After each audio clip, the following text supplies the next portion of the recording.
বন্ধুরা, আজকের ভিডিওতে আমরা মাথা বসাবো। প্রথমে রহিমের মাথা খুঁজে পাচ্ছি না, এত পেয়েছি। এরপর জমিরের মাথা কোথায়? এত পেয়ে গেছি, জমিরের মাথাও এত পেয়েছি। তারপর কুদ্দুসের মাথা বসাবো।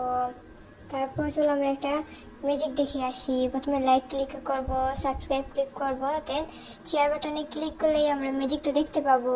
এই তো ম্যাজিক। তারপর আমরা মেলাবো বরকতের মাথা। হ্যাঁ, মিলিয়ে গেছি। এরপর আমরা সালামের মাথা মিলাবো। এখন কুদ্দুসের মাথা বসাবো। বন্ধুরা, আজকের ভিডিওতে আমরা মাথা বসাবো। প্রথমে রহিমের মাথা খুঁজে পাচ্ছি না, এত পেয়েছি। এরপর জমিরের মাথা কোথায়? এত পেয়ে গেছি, জমিরের মাথাও এত পেয়েছি। তারপর কুদ্দুসের মাথা বসাবো। তারপর চলো আমরা একটা ম্যাজিক দেখে আসি। প্রথমে লাইক ক্লিক করব, সাবস্ক্রাইব ক্লিক করব, দেন শেয়ার বাটনে ক্লিক করলেই আমরা ম্যাজিকটা দেখতে পাবো। এই তো ম্যাজিক। তারপর আমরা মেলাবো বরকতের মাথা। হ্যাঁ, মিলিয়ে গেছি। এরপর আমরা সালামের মাথা মিলাবো। এখন কুদ্দুসের মাথা বসাবো।